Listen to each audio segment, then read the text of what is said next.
All right, welcome back, baseball fans, to the final installment of the 78-81 first round draft strategy, looking at the last group of teams. These are teams that won a playoff game or series, leading you to the world champs. Teams 25 to 32. Starting with the most surprising team, well, I guess second most surprising team, as you'll soon see. Seattle Mariners came out of, they're only 18 and 15. But they snuck in as a wild card. They beat the Red Sox in the wild card game, which is a format for the fall league. So, coin toss there. Then they lost in the next series. But Seattle never sniffed a playoff appearance until the 1990s. So, looking at their carry-on options for improving internally, and one of their 12 guys is Tom Paciorek. And if you bump him up to 81, he'll hit 326 for you. Would that be the first round pick, or do they find somebody else?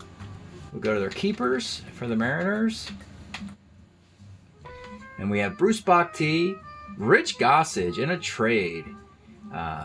Rupert Jones and Mike Willis. So if you wonder why Gossage is here, remember Gossage had this migration between the White Sox, the Pirates, and the Yankees. So the Yankees had too many keepers. He was on the Pirates last year, and they simply have no room for him this year. So Pittsburgh found another team to send Gossage to for a year, and that'll be Seattle. Oddly enough, Gossage does play for the Yankees beginning in 1978 through 81 at least. Eventually plays for the Padres in 84. Obviously, Gossage would be a first-round pick. Bruce Bochy has a nice year as well in 79. Rupert Jones has a decent year.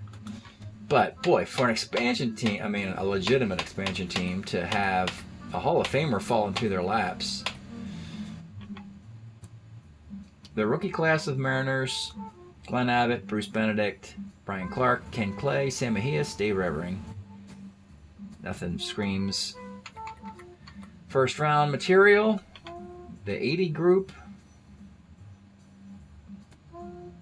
is also lacking. Glenn Abbott, Richard Dotson, Rob Dressler, Clint Hurdle, who, if they add Clint Hurdle in 1980, would be able to bump him up to his magical 81 season.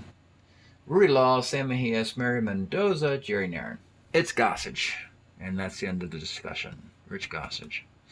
All right, Colorado Rockies, probably the most successful of the Mountain Time Zone teams, along with Arizona, Las Vegas, and Portland. Colorado seems to do the best.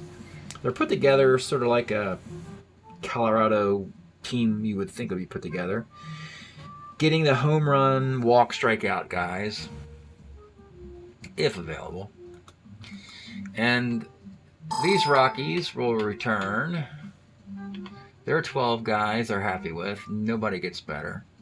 So let's see what their keepers are for the Rockies. Rick Monday, Don Money, Ron Reed, Jason Thompson. Okay, so let's start with Monday, because I think it's the Monster 81 card is here. So the famous Blue Monday, Rick Monday card. And by Blue Monday, I mean that Monday playoff game in Montreal where Rick Monday hit a 10th inning home run and ended the Expos World Series dreams. That was the closest the Expos ever came. That would be the card. 1031 OPS with that Monday card. Don Money has a nice card in 78 and an 80 as well. Ron Reed transitions nicely to the bullpen. Jason Thompson, little uneven performance here. It was amazing he played for Detroit and California and Pittsburgh during this era. Young, talented player like Jason. He's got interesting 1981. Hits 242, but an 899 OPS. And before we declare Rick Monday to be their first round pick, let's see what they have in the rookie chamber. Probably somebody with power. Louis Aguayo, Bobby Clark, Mike Griffin, Jerry Manuel, Dan Petrie, Gary Renicky, Pat Tabler. Okay, interesting class here. Aguayo has a really interesting, and it hits 214, but he's got a nice OPS on it. Jerry Manuel's the really tricky card here. He's got tons of homers versus right-handed pitching and nothing against left-handing. Dan Petrie is a nice pitcher. We also have Pat Tabler. Let's look at the 80 Rockies. The 80 Rockies, and there's only a couple. Alan Bannister and again Dan Petrie. So it looks like it's going to be Blue Monday for the Rockies. The Phillies took a slight step back. They lost the World Series last year, and then this year they could not get back to it. The carry-on list for the Phillies, their dozen. One of their guys, well, Rob Wilfong, as the second baseman, becomes a 300 hitter in 1979. A lot of people didn't know that year. Wilfong at 313. And he can play against lefties as he has walks where the hips would be. That everyday player, that'd be a nice upgrade on him, but not first round material. The Phillies keeper list is quite good as well. We was talking about Boston's in the last video, and the Phillies is pretty similar. Bob Boone, Greg Luzinski, Bake McBride, Mike Schmidt. We can stop right here. The magical years of Mike Schmidt are in this list. 1980 and 1981. Over 1,000 both years. You could argue the 81 strike season was better than his MVP year of 80. Of course, he may have been the MVP in 81 as well. Oh my goodness. 1080 OPS. Schmidt's first round pick. Let's move on. I don't want to waste any more of your time. All right, so the next team up is the Ohio Player team, the team who had the best record in the regular season because they took a decade of assembling, adding players from various organizations, and then suddenly all those players bloomed in the same season, the season we had last year. And it was a magical ride, but as a number one seed, they got knocked out in the first round of the playoffs. A kind of a one and done. We've seen this before in sports. An outlier has the best record in the regular season, and when the playoffs start, they're quickly bounced, and they were, unfortunately for them. But let's just take a look at the carry-on class for the Ohio players, and you'll see why they were so successful. So Enos Cabell hits 295 with that card. Rodney Scott can steal bases, get on base. Vida Blue, great year. Jackson McLaughlin, Donnie Moore, not so much. Dave Cash has a great card. Jerry White does. Andahar, Grant Jackson, and then these two dudes. Mike Easler's 338, and old Mike Norris was the MVP of last year with his 1980 card. Obviously, none of these guys are getting better.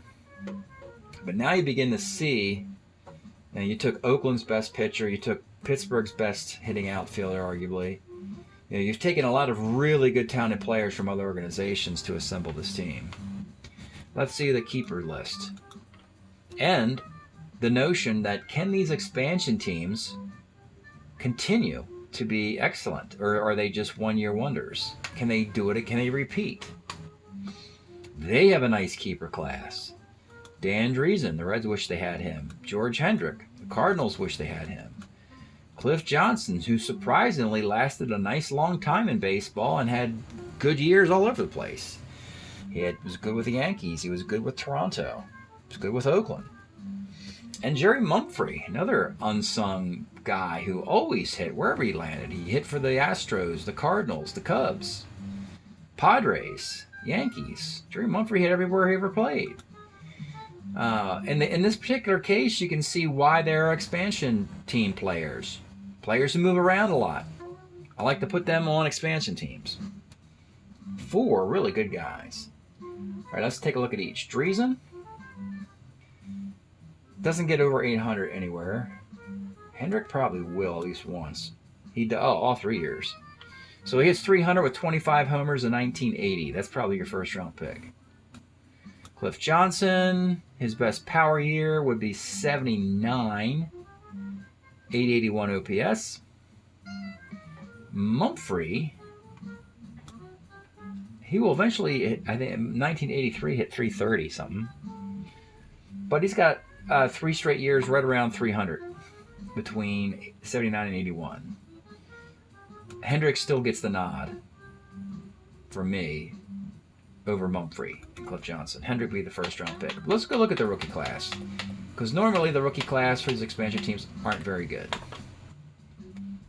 Ohio has, let's go to 81 first, then we'll track back to 80, because the 81, the furthest year out, has more players, because they haven't been picked yet.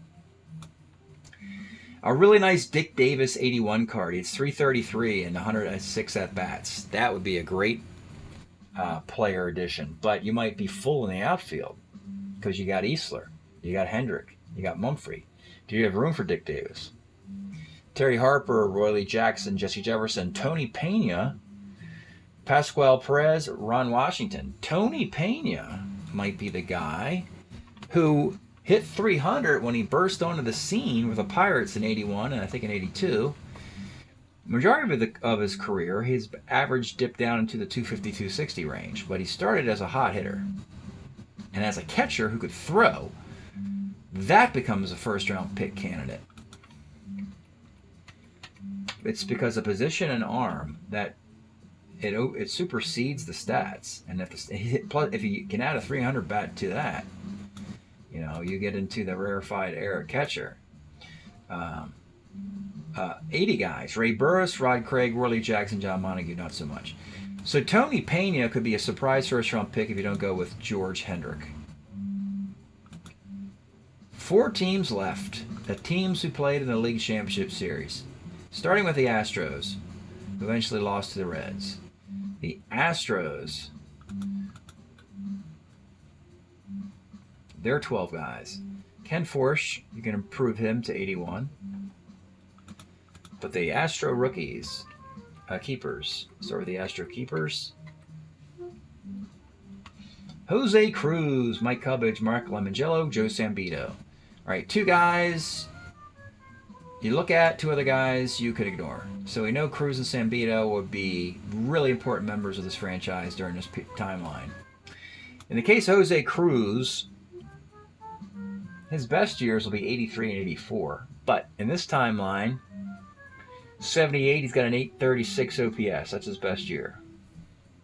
In the case of Sambito, the whip gets to be below, 96 cents in 1980.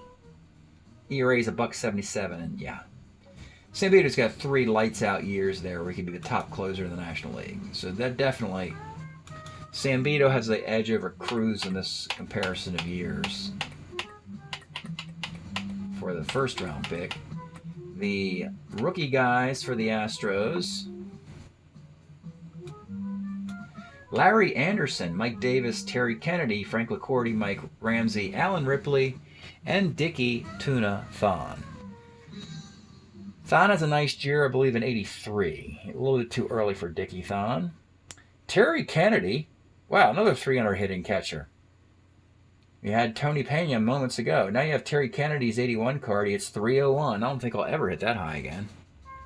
Well, maybe he does a few times. He doesn't do it by 84, though. A 301 hitting Terry Kennedy. He doesn't have a throwing arm. That'd be a nice first-round pick if you don't go Sambito. And the 80 Astro rookies,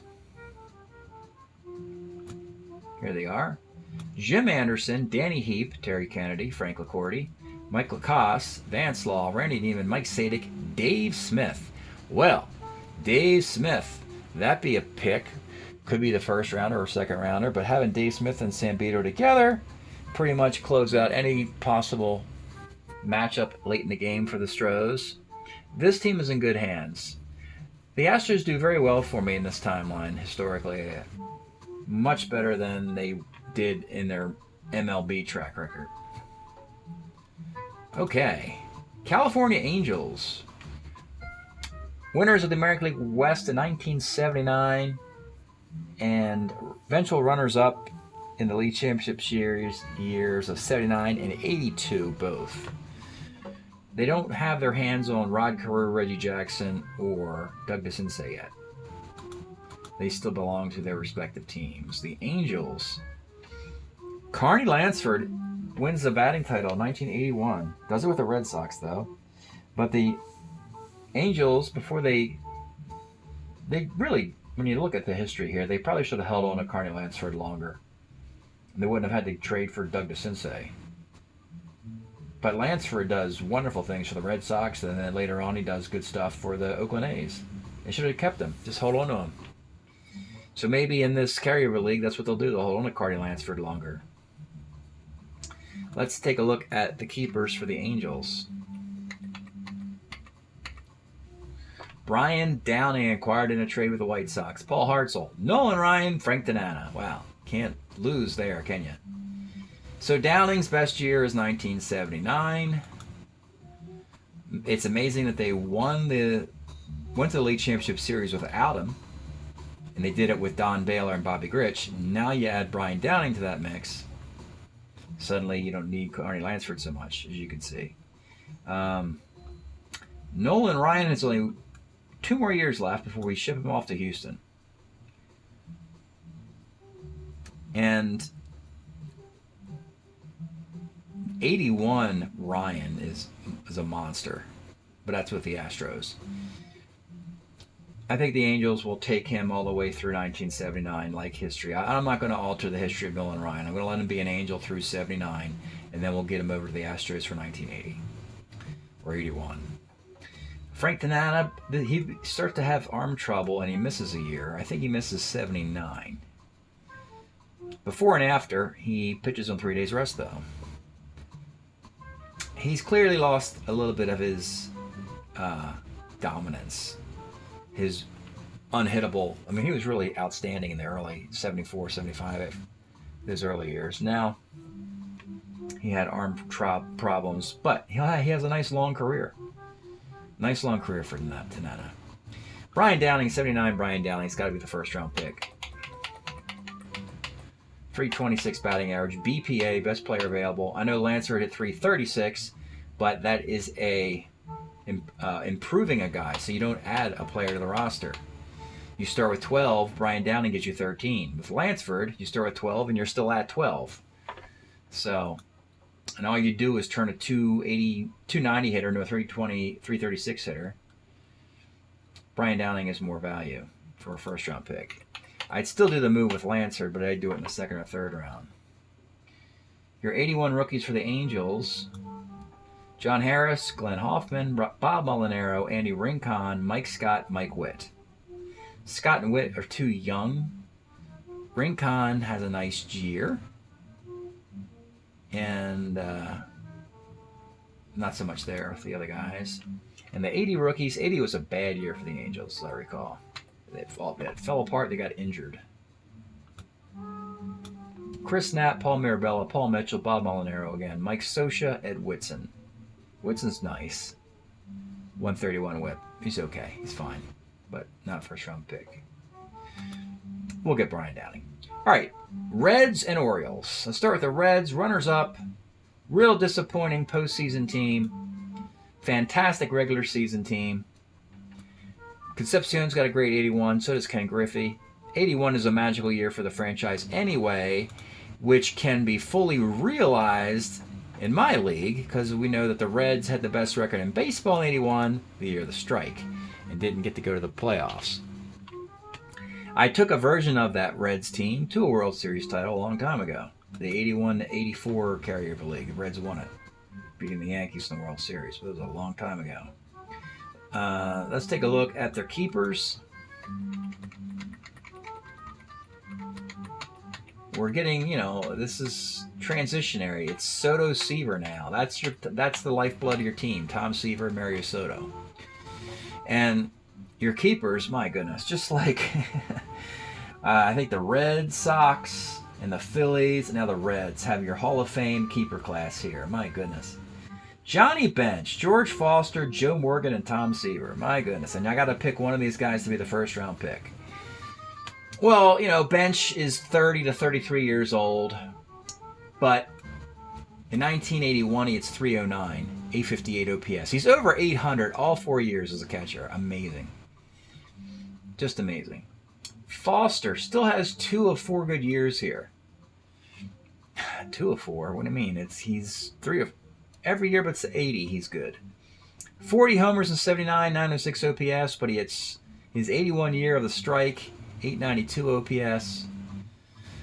Now, Joe Morgan would move from Cincy to Houston to Philadelphia during this time. So we could start to do the same thing we did with Pete Rose a year ago. We let Pete Rose go in a trade. Oddly enough, the trade to get Tom Seaver. We might want to think of letting Joe Morgan go get one more year with Cincinnati, then allowing the guy to move along. You see, Joe Morgan's batting average does not go over 250. Really, Joe Morgan's next good season will be 1982 with the San Francisco Giants. It's 289. Reds might just plug him in one more year at 78, and then in the offseason, make a deal with the Giants, let him go there. I don't even know if the Astros really need him just for 2 years. And Tom Seaver, we already know what's going to happen here. We kind of went through the Tom Seaver carryover league history earlier. So the magical 77 season is over, and you immediately go to the magical 1981 season. In the year of the strike, he's 14-2, can pitch on 3 days rest, 2.54 ERA, 1.11 WHIP, and he's only 36 years old. Just a kid, 36, still young. His ERA never is above 1.2 in any of these seasons. But we're going to call 81 the best of those years.